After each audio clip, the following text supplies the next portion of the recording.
Everybody, welcome back to the How to Podcast series where we bring on people who are creative. We're in the space. We're doing the thing. Ben is here with me. I've already had the chance to speak to this amazing gentleman. Came on my show to talk about writing and all that fun stuff. We'll have a link for that for you to go follow up and hear more from Ben. But on top of being a writer, he also does a bunch of other stuff. He's not MC Hammer, but he is an MC. And he does that, which is interesting. And audiobook, narration, and lots more. So we're going to learn a lot, and we'll apply it back to podcasting, content creation. Ben, welcome to the show as my guest co-host. Glad to have you here. Yeah, Dave, thanks for having me. I'm very glad to be back in the booth with you. It's good. Yeah, I'll always leave space for you. You can come anytime you want. This is great. Let's talk a little bit about your background for people who haven't met you yet. A little bit of what you're doing as a creative person in the content space. Writing, there's so much to talk about. Just give us an overview as we start. Sure. Primarily, I am an urban fantasy author and audiobook narrator. So while I have more credits to my name when it comes to my published works for ebooks and paperbacks, I have narrated and produced 2 full-length audiobooks from my own series. With my own little grubby hands. So in addition to that, I've also been doing a lot of guest appearances on various other podcasts and shows, and feel like it's time to give back a bit when it comes to other independent authors in the space. So yeah, here to talk about all that. Awesome. That's really good. So audiobook narration. I love listening to audiobooks. I love when an author does their own audiobook. I'm getting a lot of people that come on my author podcast who say, as an author, I would never voice my own book. And I'm like, well, the one thing I love about an author that reads their own book is that you know the words, you know the intent behind the words. Hard to always explain to somebody who's reading it for the first time and recording for you. Very talented people out there who can. But I just think there's a little bit of an advantage for an author to read their own book as an audiobook. What are your thoughts about that as an author and as an audiobook voiceover person as well? Any thoughts about an author doing their own book? Yeah, I feel like if you can, then you should consider it. I agree. The person who knows their work best is the author. And so you get a peek behind the curtain if you basically get to hear what the author thinks their characters sound like, their speech, their cadence, even their accents and other things. And authors who can do it and who want to do it absolutely should consider taking a stab at it. The challenge being a lot of authors feel that they can't. That doesn't actually mean that they can't. It means that they think they can't. To be fair, the proof is in the doing, and I'm sure some authors who think that they can shouldn't.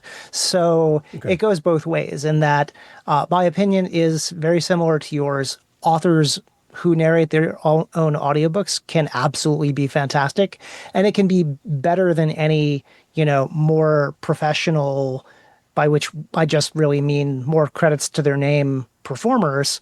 But an author doing their own book can be a great thing. What about just the tech side for an author that's considering doing their own audiobook? It's not like you can just grab your phone, record your book in chunks, and just upload it to Audible and they'll take care of it. There's a lot more going on behind the scenes. Kind of give us a base level, entry level, but good quality setup suggestions for an author to do their own audiobook. I absolutely have suggestions and opinions on that one. I will say for people who don't understand Audible, and for independent authors, it's through ACX, which is the Audible exchange. They have the most stringent audio requirements. So compared to other distributors, such as Spotify or other platforms, if you can pass ACX guidelines, then your audio will be accepted on every other platform because ACX is the most stringent because they have both technical requirements and then they also have a human listening portion where when you publish, it is allegedly listened to by a human. So it isn't just does it pass technical specs, is it passable from a human listening perspective? Okay. And so I can speak to that because I've had 2 full-length audiobooks accepted on the first round, no revisions necessary for both of my books because I paid a lot of attention to how to make that happen. Yeah. As far as the base level specifications, yeah, you can't do this with your smartphone. You can't even do it with your smartphone and like some little USB like plug-in microphone on your phone. Yeah. You're going to need a real setup. Now, indie authors, let's have real talk. You should get these things anyway, because if you're going to be doing stuff like this and promoting yourself through any sort of podcast or media platform, you need to sound halfway decent. And it can't just sound like you're talking in an echoey room on your phone. Because honestly, like I've been on a number of live shows and chats and podcasts with other authors, and you not sounding good is not good for your personal brand. No matter how much I hate the concept of a personal brand, it's what it is. You can get away with a really budget setup. The microphone that I'm using right now, and for the record, I am not in any way affiliated with this company. They do not pay me anything. I simply love their products. This microphone is by a Chinese company called Fifine, and Fifine makes 2 specific microphones that are perfect entry level, both for podcasting and frankly for audiobook narration. This is the K688, which is Fifine's budget competitor. And I put that in like quotation fingers because of course people feel like it can't compare to the Shure SM7B, which is the most ubiquitous podcast mic that exists. Right. So the Shure SM7B is a fantastic microphone. If you get the original, you're looking at $500. If you get the SM7DB, which has the built-in cloud lifter, you're talking $600. And some of us are not going to make that money back in a long amount of time, no matter how many audiobooks we sell, because, you know, the K688, which is what I'm talking on right now, I've had great feedback on my audiobooks as far as the sound quality. Great. It has the same like podcast slate, like honeying, darkening quality that the SM7B gets you, except Dave, guess how much this microphone costs? $2,000. No, right? Yeah, you can you can regularly get this microphone on sale for like $60. Come on. Yeah. Like $60 investment Yeah. to go on, be a guest on podcast, do your own audiobook. You get a lot of different options just by having a mic, right? Now, this is a dual USB XLR mic. So for right now, I'm on my regular PC doing a podcast USB. For doing audiobooks, you really should be using XLR, which means you need an interface. But you can get, Fifine also sells a budget interface for $30 that will do the job. A Scarlett Solo is better because you get 24-bit audio if, in fact, you're going to do other work that needs that spec. But ACX doesn't care about 24-bit audio. They don't. It's not required. So you can get away with a $60 mic and a $30 interface with a couple cables, and then go clear some space in your closet and put up a memory foam, like a mattress pad protector, egg crate foam, and you know, you'll be good to go for recording your first audiobook. My first booth was effectively a big closet shelf that I carved out, padded out with a $20 egg crate foam mattress pad, and hung a packing blanket behind me to get rid of some of that reflection. And the sound quality is great. Yeah. Wow. Yeah. Okay, so I'll have to get the link from you for that mic because you sound great on that mic, by the way. It's nice and clear it's a and great crisp. mic. Yeah. Yeah. My voice is also like my natural speaking voice is higher than your Yeah. average you know leading man audiobook narrator. But this mic again, the thing that the SM7B and similar dynamic mics, which for the record we can talk real quick about dynamic versus condenser mics. This again, this honeys up my voice a little bit and makes my voice sound a little richer than it normally would through any other Yeah. audio. Yeah. When I'm listening to some podcasts, I can almost tell what kind of mic they're using by the sound. There's a lot of male voices who have a lower register using mics that make them sound muddy, and you can tell either they're eating the microphone, it's so close to their mouth that they're licking it with that's how close, or it's just their settings or how that matches with their voice that it gets so muddy for me. I'm like struggling to understand some of the words. So finding the right mic is super important. So I like how clear yours is. That's great. Thank you. Yeah, and it comes down to because you're not just talking about the recording. To meet audio book specifications, you also then have to talk about mastering, and that's a whole separate skill set. So for the record, like for the faint of heart, you need to understand that there's a bunch of work and learning curve that's going to go into producing an audiobook. But once you learn it, it's a skill set that you will keep with you forever. But it can be tough. Podcasts are a little bit different in that I think a lot of people mostly just go with effectively the raw audio, and that's probably some of the problem.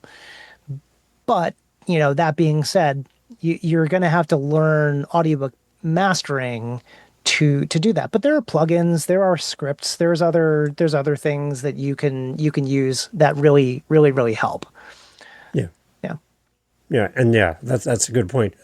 I was listening to an audiobook, which is interesting. It was written and voiced by an author who is a podcaster. And it's a book about podcasting.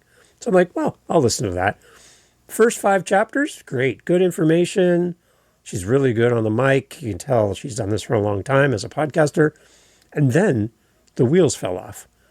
Like chapter 6, 7, 8, she for some reason, I don't know how this went through, but you can actually hear her stop, make a mistake, redo, have a sip of her drink, and then say, I hate this stuff. This is really hard. I really don't like doing this. She didn't edit any of those things as outtakes and left them all in.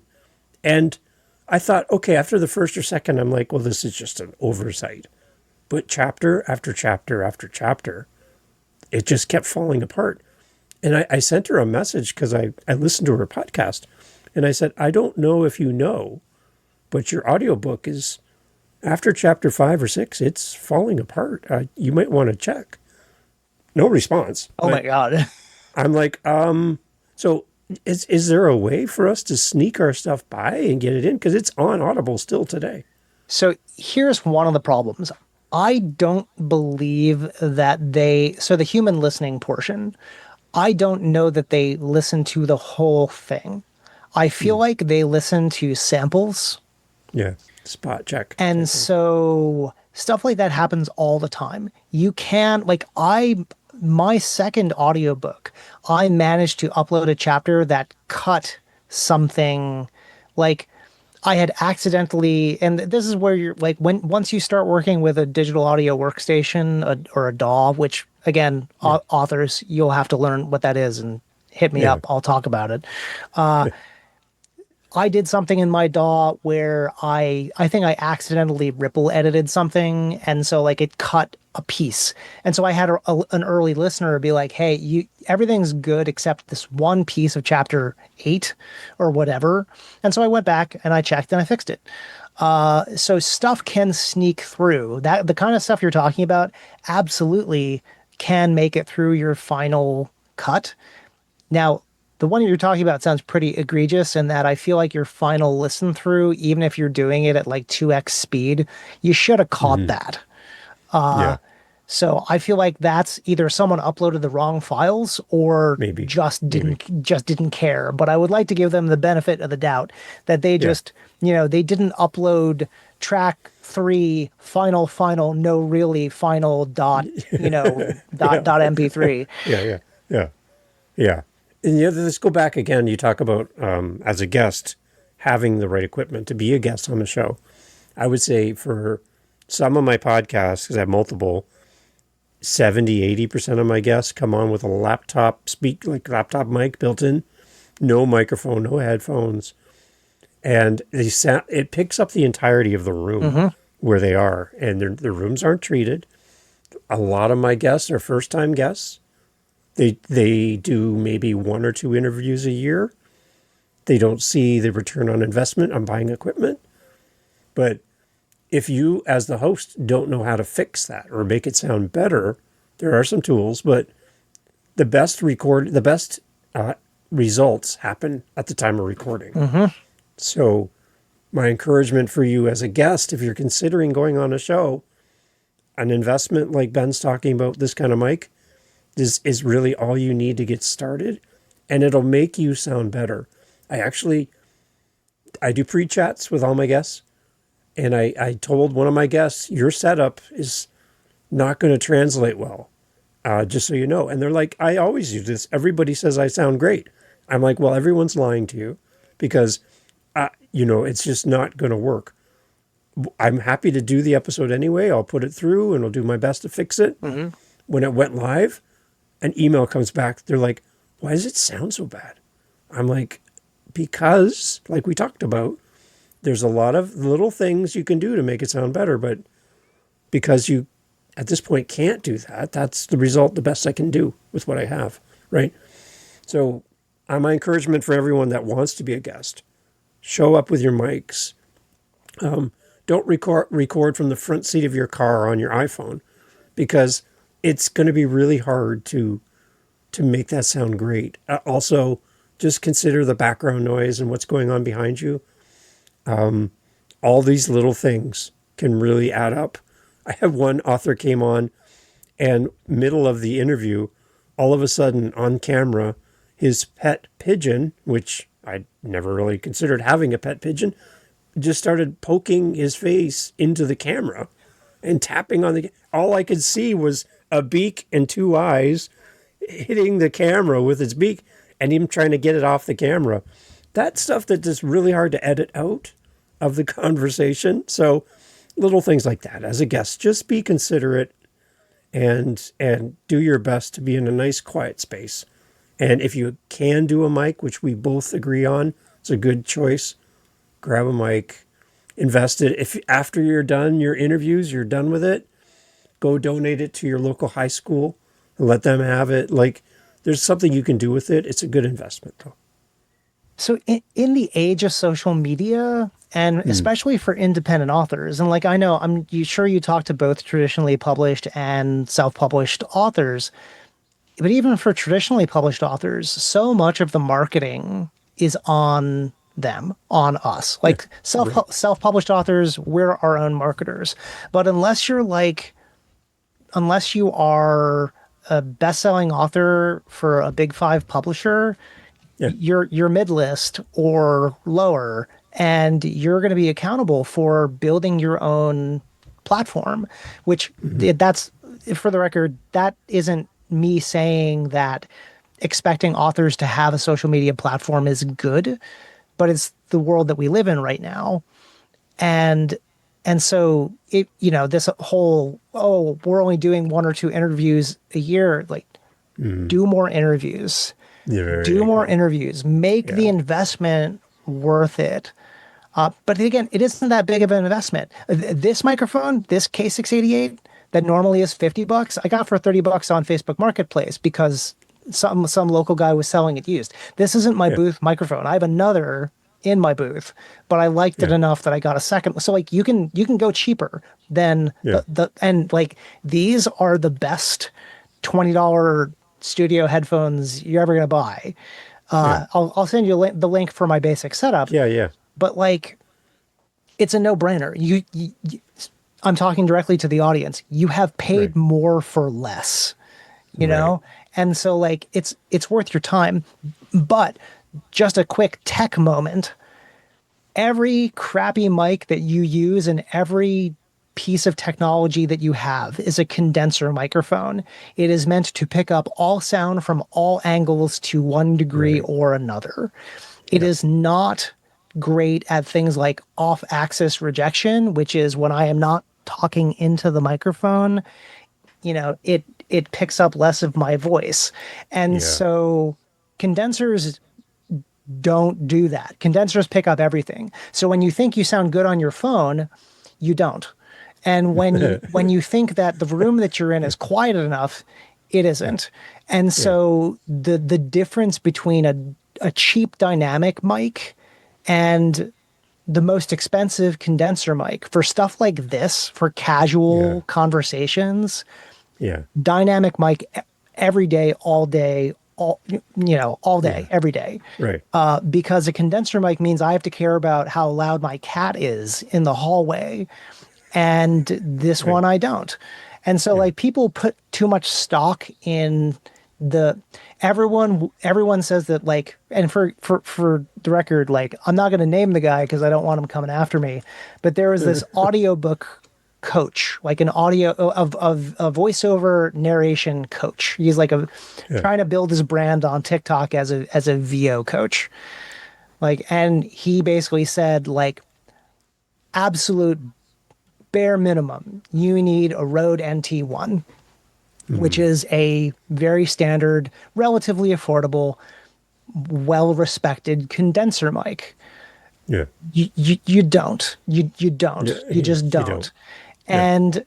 And he was like, he took this weirdly elitist stance that me saying you can do better with a budget mic than that is basically like, you'll never win any work because you're going to get beat out every day by someone with an NT1. I'm like, I would beat me talking with an NT1. Like if I did two auditions and I submitted Yeah. one with me talking on an NT1 and I did one with me talking on this microphone would win me auditions when that one wouldn't. Mm. And it's just like, it's this weird stance where people don't understand how the tech works, and so they think Right. that if they buy a Rode NT1 and they get a Scarlett Solo, and then they're going to start winning voiceover work, when there's so much more to getting work or even producing Mm-hmm. your own work than buying. It's just like if every podcaster bought an SM7B, we would just have more broke podcasters for no good reason. Yeah. I'm a musician, and I owned multiple guitars to my wife's chagrin. Anyways, Dismay. yeah, she just yeah, not a great idea. But I had most of them before we got married, so that was a key element there. Anyways, when I go into the guitar store, I can see a $3,000 acoustic guitar, and I can see a $200 acoustic guitar. The one thing that the guitars don't have is a built-in player. Like, somebody actually has to pick it up and play it. And it doesn't really matter the price tag on the guitar, it's the person playing it and skill level. So you can have a crappy guitar player on an expensive guitar, and it doesn't mean it's going to be any better. You can have a great guitar player on a very cheap guitar, and they can still make it sing. So a lot of it comes down to practice, understanding how mics work, picking the best mic for your voice, because just because a mic is popular doesn't mean it's going to serve you well. Again, the muddy, bassy voices that I hear on many men on podcasting and things, for me, I can't handle it over a long period of time. So your choices vary. One of the suggestions I have for people is try to find somebody that kind of sounds like you, kind of your register and your voice. Listen to their stuff, and if you find that to your best ability that this person sounds similar to you, reach out to them and then ask them what they're using. And that might be helpful for you as a starting point. If you don't even know where to start, go to your local music store and go try out the mics. They'll probably have a space where you can actually try them and get feedback from people. does this make my voice sound bright and clear, or do I sound muddy and hard to understand? Those are all things. And then the other part is how you, on the microphone, how you enunciate, how you speak. Do you mumble? Are you bright and cheery? Do you have a very low register, a very high register? All of these things make the right mic choice very important for you. And don't just buy one because somebody told you it's the most expensive mic, so it's got to be the best. Might not work for you. So just keep that in mind.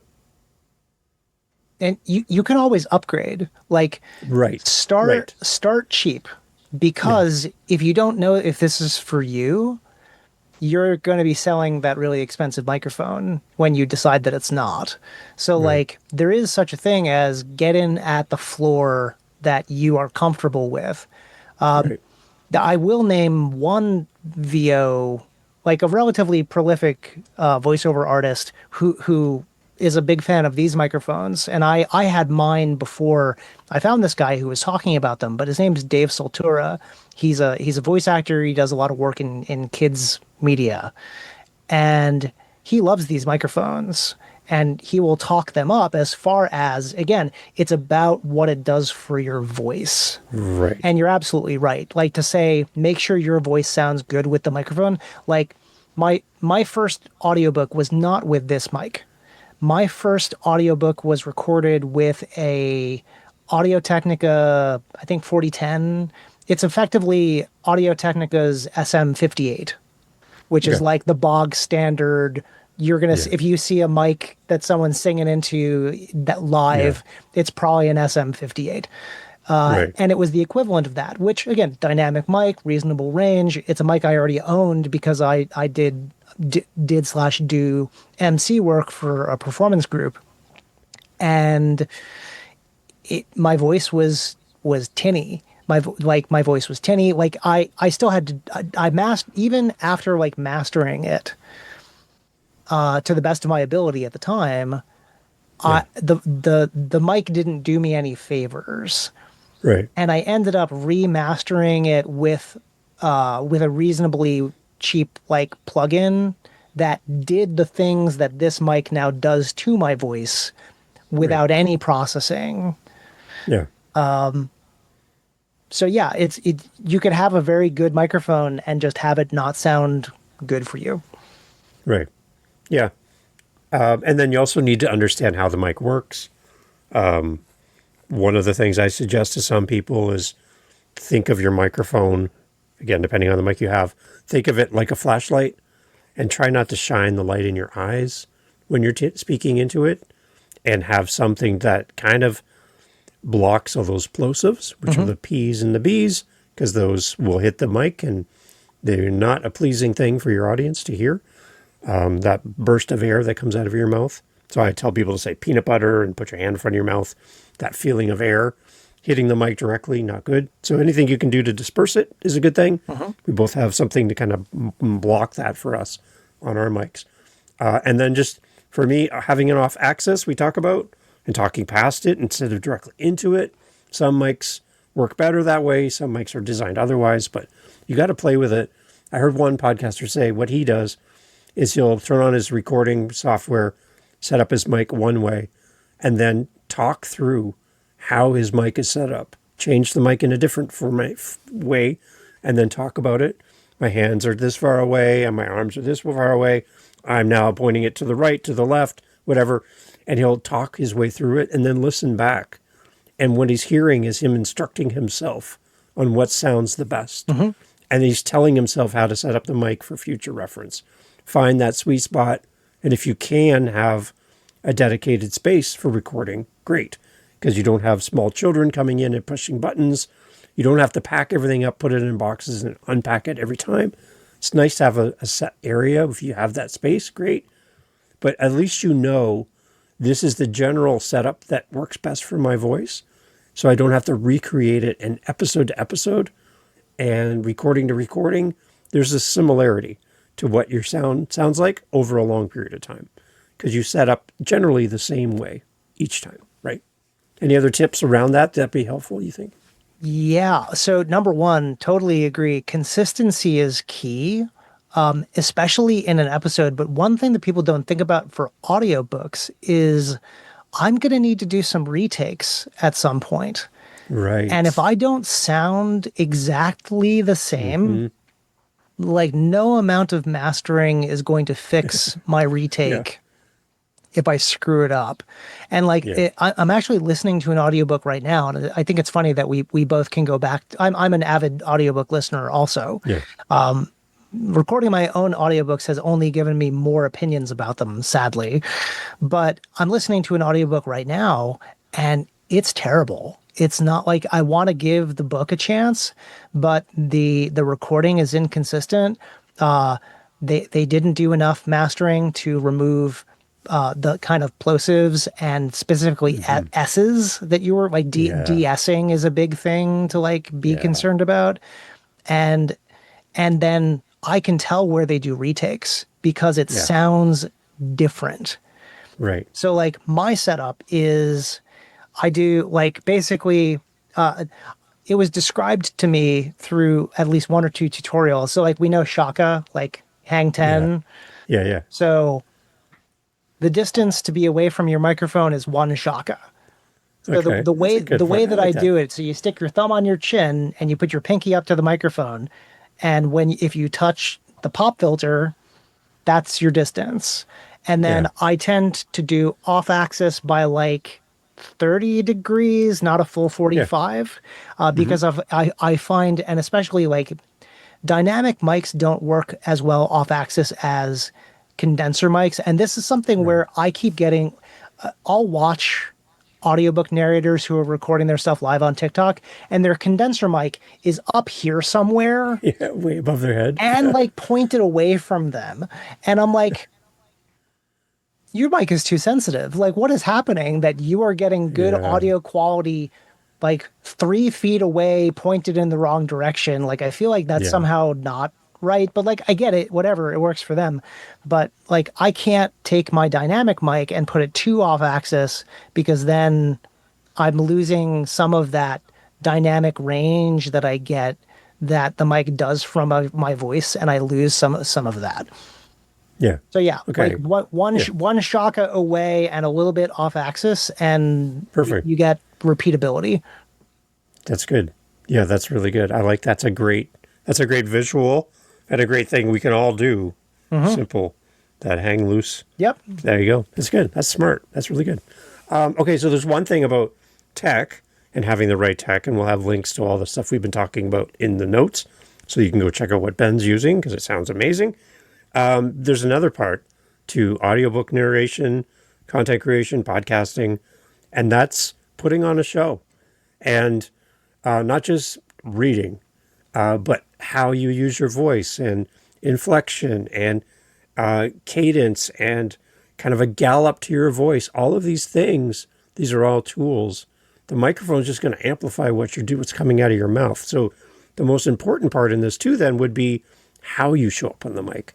And as an MC in different environments and different events and things, you not only have to give out information, whatever that is, but you got to also lead the room. And so I'm curious if you can kind of share a little bit about the performance side of audiobook narration, public facing MC stuff that you do. Give us a little bit about the performing side, because I don't think a lot of podcasters think about the performance of their podcast. So I'd love to kind of get your ideas on that. Yeah. So my undergraduate degree is actually in theater, and I did some acting in like full length productions in college, and I've done community theater, and I've done other some improv type activities beyond having 15 years of experience being an MC working crowds. Hmm. And when I say MC, I mean like I've effectively run a vaudeville style like variety show. Hmm. So it's a lot of introducing people, getting the audience engaged, making sure you understand where you're picking people up, where you're losing them. Right. And so live crowd work is going to be different than what we do here to an Yeah. extent. But Yeah. let's talk first about the concept of being on, because you're right. It's a performance, but if you can't get yourself to think of it as a performance, you at least need to get the idea through your head that there's a switch you have to turn on for Yeah. being engaged in whatever it is that you're doing. Right. Because I've been in rooms virtually and real with other people on panels and other things where they just kind of show up and they talk and they don't really engage that much and they're kind of monotone and they don't really like I'm using my hands because that's how I talk. I'm I'm modulating the tone of my voice. I'm speaking in a more animated way. You know, again, like when you're doing auditions, people will tell you what style of speaking they want. So, for Right. example, let's say I'm auditioning for a part in an audiobook. They're going to say, this is a male character, 45, morose. Okay, great. I can do that voice. But the way that they describe it for the kind of thing that I want people to take and apply to all of their appearances on any media that they do is energized. Your Mm, voice has to be energized. You have to be engaged. And if you're not doing that, you're not engaging with the host and you're right. you're not engaging with the audience. I've done many hours of corporate training. And the consistent feedback that I got about my work as a corporate trainer is you're the only corporate trainer I have ever dealt with that was actually engaging for all 24 hours of this course. Mm, And it's because I do these tricks. I turn on, I modulate my voice, I'm energized, and I expect the same of the people that I'm talking to. yeah. And so this give and take that we're having like right now, Dave, is we're both engaged in the conversation. We're both playing off of each other and that requires you to be invested in a way that takes some of your energy. So like if you come away from an interview and you're not at least a little bit tired, you did it wrong. Mm, okay. I like that. Okay. I put it in the terms of I have a Dave dial that I have to turn up a little bit. I'm naturally an introvert. I'm naturally a person who doesn't like big crowds. I don't like attention, but I'm a podcaster. I have to I have to set the tone for my guests. I have to set the tone if I'm a solo episode. Whatever I'm recording, whatever I'm doing, it's up to me to set that. If I have a guest, if I come in low, my guest comes in high, they'll match me. They'll come down to my level because I'm just not engaging or I'm monotone. An excited extrovert guest will be like, "Oh, I feel out of balance with you because you're so low and I'm so high. I'm going to come down to your level." Or the reverse. If I'm up higher and my guest comes in low, they at times will come up to my level, at least even a little bit, right? So we set the stage as the host. I like to think of it as we go through the door first and our guest follows. We don't push them through the door or demand or hope from them anything that we're not willing to do as well. So my Dave dial is kind of my imaginary thing, like a thermostat. I got to turn it just a little bit when I come to recording because my natural speaking state, I might not project as loud. I might not have as much gallop in my voice. I'm kind of a quiet, calm guy who doesn't really like attention. Coming to this, I know I have to. I have to step it up a little bit. So that's kind of my little thing that I have in my mind. What are you doing when you come to the mic that you know you're now, I'm not this Ben, I'm now this Ben in this moment without being fake? Yeah. So, oh, sorry. Let me. I have a question for you, but I'll Okay. answer this. But then I want to circle back to that. Okay. So yeah, I too have a Ben dial. Mm, Mine is not a Dave dial because that would be my dad and that would be weird. So I'm an extrovert. I'm an yeah. extrovert's extrovert, Hmm. but there is a level of dial turning that exists even for me in that when I'm here, I am on, I am plugged in. And so Yeah. I think of it like, let's go for a Star Trek reference. Your Mm, phaser has to at least be set to stun. Okay, you can't leave your phaser off. You have to set it to Yeah. stun. Don't set it to kill because that's too much. But like Yeah. phaser has to be set to stun, otherwise like none of us are going to have a good time here. Hmm. And you're absolutely right. That's how it works. Is if so you say like there's absolutely nothing worse than having like a guest that is like super low and doesn't come up. I will say conversely, as a guest, I have been on interviews where the host has been low and I have had to carry the interview. And that Mm. is the weirdest experience when I'm on someone's show Sorry and about that. Sorry. Yeah, you were on my show. Sorry Dave, about that. Yeah. Dave, Dave, Just in case we're having a come moment here, on. I want to We apologize. are No. not. Okay. We are not having Okay. Good. that Okay. Okay. moment Okay. here. Okay. All No. right. Okay. And to be fair, I never would have expected you to say that you were an introvert. But simply because maybe again, we people who have long experience doing stuff like this, you kind of you evolve over time to exist in that state where it's easier to like just turn it right on. So Right. you may be an introvert, but I know that your dial is easily adjusted. Yeah. I know that you're not like you don't have a bunch of angst when you have to turn that on. And I know a lot of people do. And so I'm going to go way back because one of the comments that you made was some authors say, "Oh, I could never do that. I just could never do that." And it's because they have these opinions that are negative about themselves that Right. are like, "Oh, I hate the sound of my own voice." Like shut up. So does Everyone. everyone. Right. Like Yeah. Yeah. well, Yeah. okay, not everyone, but like not everyone who records is a narcissist that likes the sound of their own voice. Like Yeah. I've gotten used to hearing the sound of my own voice for years because I've had to do these things. Do I like the sound of my own voice? Only in that I like that I'm doing these things, which Yeah. necessitates me listening to the sound of my own voice. Right. But like authors, you're putting yourselves down by saying, "Oh, Hmm. I could never do that because I hate the sound of my own voice." It's like then like why do that to yourselves? Yeah. But yeah, circling back, what is one tip that you would give an author coming onto your podcast as far as what you would want from them, from like that kind of energy level? Like what makes a good guest? A great guest and actually and a great host, I think, comes down to listening and being engaged. That's all. Like I can do so much with somebody who's really here for the right reasons, who has some confidence around what they're here to talk about. That's really helpful.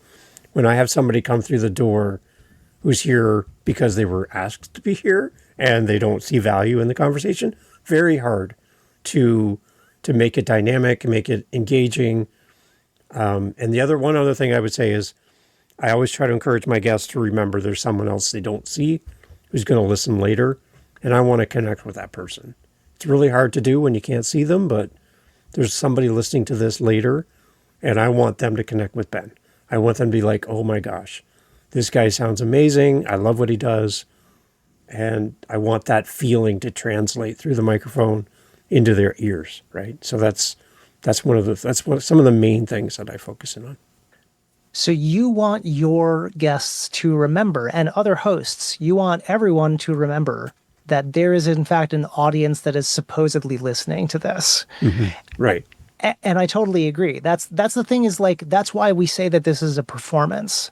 Is we don't want you to be fake. Everyone wants it's a big thing right now to be authentic. But Yeah. no one knows how to tell you what authenticity means, except authenticity is just being yourself and coming across as a real person with real emotions and real thoughts, and then expressing that in a way that is at least moderately engaging Right. because there's an audience. And why would they sit and listen to this if all they get is you talking about how your publicist told you that you should be here? Like no one wants to hear Yeah. that. No. So yeah, thank you. That's exactly the advice that I would give people too, is like, you got to show up and Yeah. you have to expect that there is someone that's going to want to listen to what you have to say. Why would anyone read your books if you didn't have Yeah. something to say? And Yeah. why would you come on a show if you didn't have something to say about what you do? And so like this whole disconnect of, well, I don't really see the value in stuff like this. Like it's art is meant to be consumed. Okay. Hmm. And whether or not you feel like podcasting is art, art is also like entertainment is art. It's just Yeah. maybe it's not highbrow, fine, whatever. But Yeah. art is meant to be consumed. And that means there is a consumer. And so if there is a consumer, then you have to put enough effort into your art that someone wants to consume it. Right. And I think that Dave dial, the one thing that I just caution people is to not go crazy with that dial. Like to the point where you're an exaggerated version of yourself that's not realistic. So the whole Sunday, Sunday, Sunday, that kind of thing. No, that's not how you talk around the dinner table. Pass the salt. You don't talk like in that tone. That's not how you show up in real life. If I met you at a coffee shop, you wouldn't talk to me like that. Like that's a different level of taking your voice. So play with the dial a little bit, find what's comfortable, and then maybe one notch a little bit more is you kind of being like, yeah, I'm all in. And then you can go rest later, which is fine. That's what I do. I just go and chill after and go, okay, now I just got to recoup and then do it again. So again, find that sweet spot for you on your dial and at least acknowledge that if you're a monotone speaker, your audience is going to just check out after a while live. You're speaking from stage and you can't hold their attention. Same goes for an audiobook. Same goes for anything on social media, a podcast. You, again, have to, to Ben's point, realize there's somebody here listening, someone interacting with you.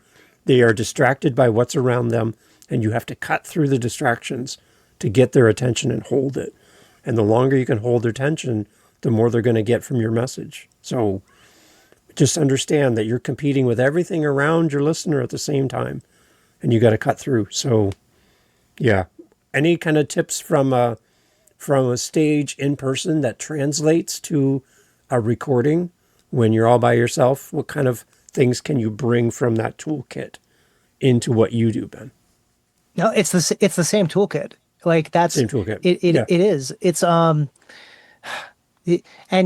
when you're just starting out, like when I finally recorded all 25 chapters of my first audiobook, I had to go re-record chapters 1 through 4 because by the time I got to chapter 5, I had found my narrating voice, which was Nice. much more like this than it was the way that I started. So you have to find your voice. But then once you find your voice, you're going to know what that feels like. So, and tell me if this resonates with you, Dave. You have to think about the people that you're speaking with.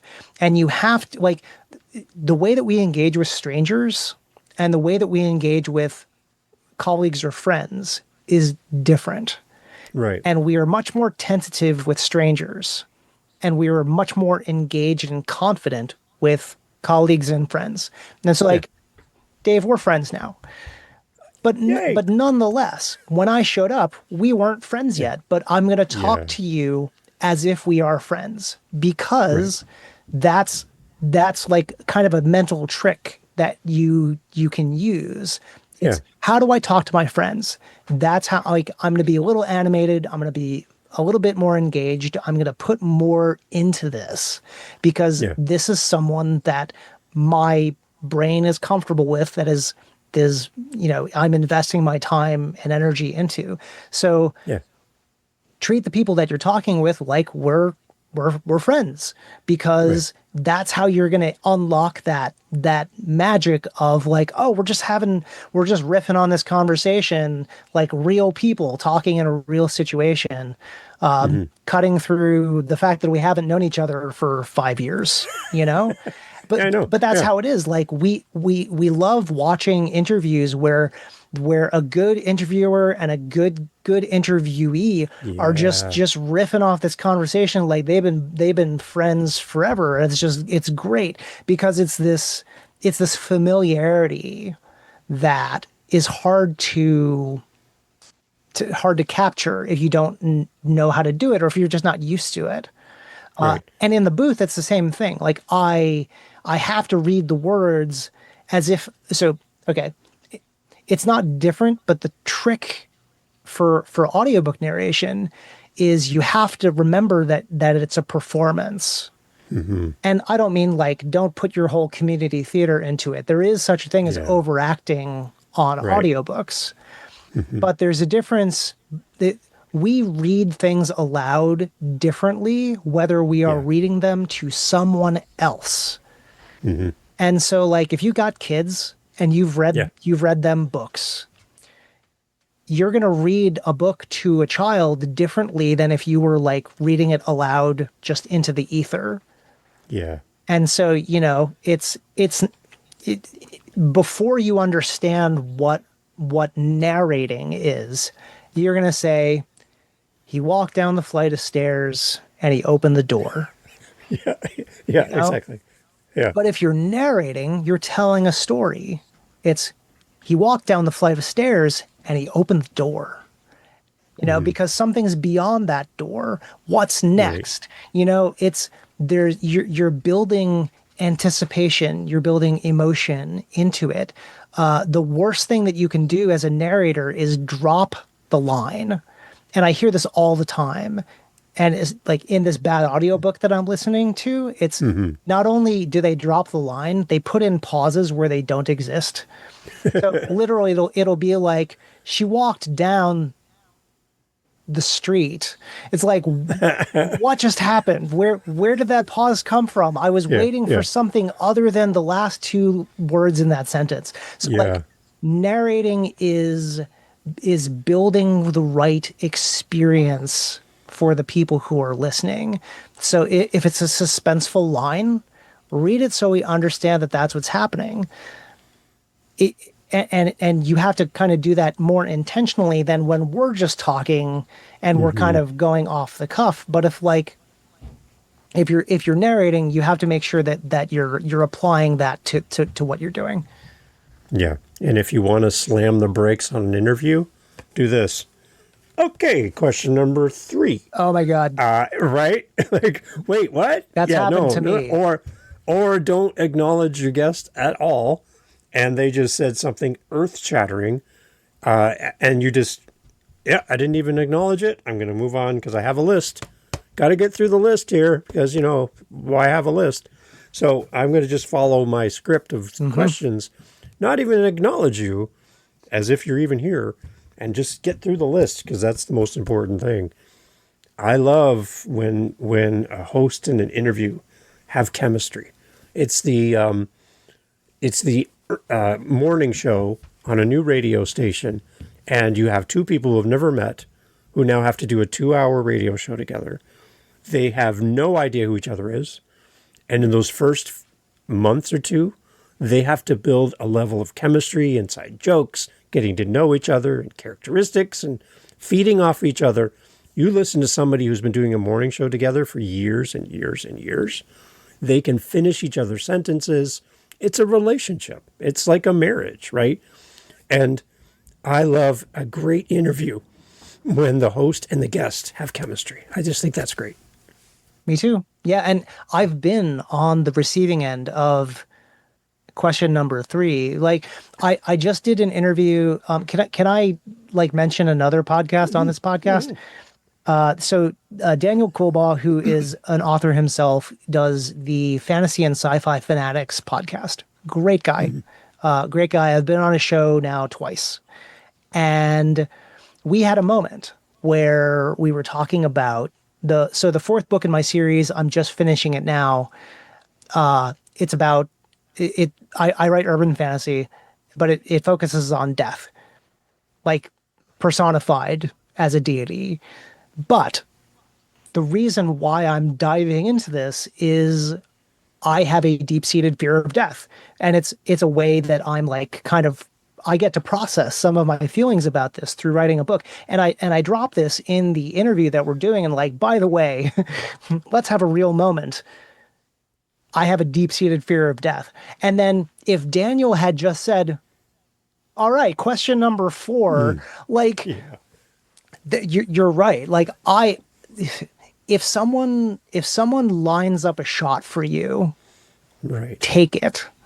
Yeah. And that would have been like an absolute failure on the shoulders of a host to take that real moment where we're connecting about something that's like, it's the human condition, and we're being weirdly vulnerable on a podcast, and then just drop the ball entirely. And Daniel, to his credit, is a fantastic host, and we talked about it for a little bit, and he acknowledged that was like, it's like we in the audience love it when people are real about stuff. Yeah. And I have absolutely been on podcasts and interviews where they would have said, well, anyway, question number 4. Yeah. I got to get back to my list here. Yeah, exactly. Right. So there's that chemistry thing that's super important, whether you're solo podcast, solo on stage, reading an audiobook, there's still chemistry with the audience as well to consider. So keep that in mind as you come to the mic. It is a performance. It is something where you're going to have to give.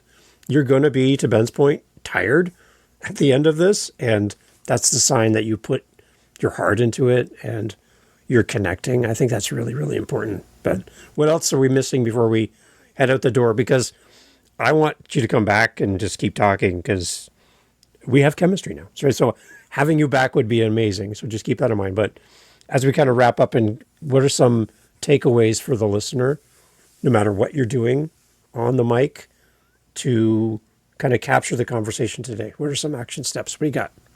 Okay, no matter what you're doing, imagine that you are leaning forward slightly. Like, lean into the conversation, no matter what is happening. Like, even if you don't love what's happening, pretend that it is at least 10% more interesting than whatever it is that you have going on, because you need to be engaged. So, like, lock in, engage with the people that you're on with, because it may not, in fact, be just you and the host. It may be you on a panel, in which case then it's going to be you doing these things with like 4 other people. Yeah. Okay, fine. Now, for the record, we should talk about hosting one of those things at some point, because hosting multi-panel things is complicated. And like, I just did a live, and it was fine. It was good and everything. Like, no shade to people. It was meant to be more of a conversation, but like, if you have guests that monopolize the air, right, you need a host to rein that in, make sure that people are getting not necessarily equal airtime. That's not the whole point, but like that everyone's participating in the conversation. And if you're not doing that, you're going to have an unbalanced conversation. And you can get that when you get really like good speakers who have done this for a long time, and they're going to dominate a conversation. So like, totally separate topic. And yes, I will absolutely come back on. I think you and I would do a great morning show. Yeah. But yeah, so quick tips: lean in, add 10% to everything that you're doing, get some gear that doesn't suck, and like acknowledge that this is a performance and that you have to turn the person dial on. I think like if you do those things, you will immediately be a better guest than 50% of the interviews that I listen to. Right. Okay. Now somebody's listening to this and they're like, I'm looking for someone to do my intros and outros. I'd love to hire somebody just to do those. So like a couple minutes of work. Right. But I want a different voice for my show to introduce the show. Can people reach out to Ben to record stuff like that? Is that something that's a possibility? Or an audiobook? I'm looking for a voiceover actor. Like, is that something you're interested in talking to people about? I am much more interested in short work than I am Okay. long, because like I Okay. currently have a backlog of at least two full-length audiobooks that I need to finish for myself at the same time that I'm writing and publishing other things. Okay. So yeah, if you love my voice, you are one of five people, and I would be happy to record your intro and outro for your podcast show, whatever. Whatever. Audiobooks, I do actually work with a smaller like full cast narration company called Total Immersion Narration, and Hmm. I do small parts in other people's audiobooks because I can Good. just fit that stuff in between things. So yeah, I love the idea of doing more things and adding more credits. You can find all that on my website, like my audio narration credits. Yeah. But yeah, I would love to. I would be tickled if someone said I like Ben's voice enough that I want him to do my intro and outro. Yeah, just reach out. Just reach out. There you go. Awesome. And if you have questions around tech from an audio narrator's perspective or otherwise, I'm sure Ben would love to talk to you about tech anyways. You can reach out through email, connect with him through his website as well. And yeah, I'm sure he'd love to hear from you. So Ben, thank you so much for doing this. I appreciate your time. And like I said, I love to have you back. We just scratched the surface on some of the things I'd love to talk to you about. And I just love the value you bring to the audience. So thank you so much for making time to do this. Oh, thanks for having me on again, Dave. And I will absolutely be back.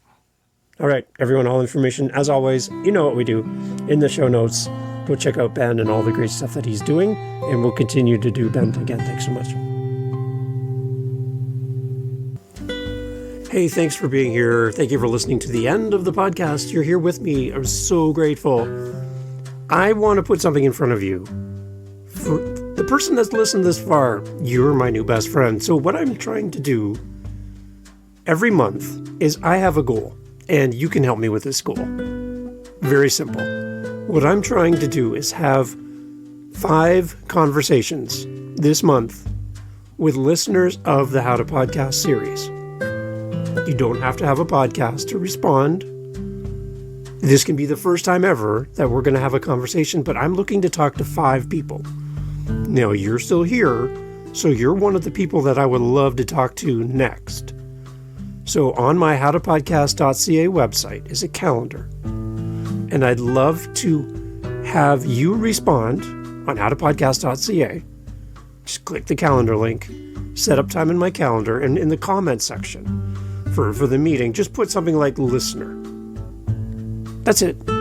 If you have a show, put it in the comments too so I can go listen. But if you don't, I just want to talk to 5 listeners every month from now to the end of the month. So if you're listening to me right now, you're the person I want to talk to. And through howtopodcast.ca, you and I can get together, chat about the show, chat about your journey as a podcaster. Where are you at? What do you need this show to become for you? What's missing? Your feedback.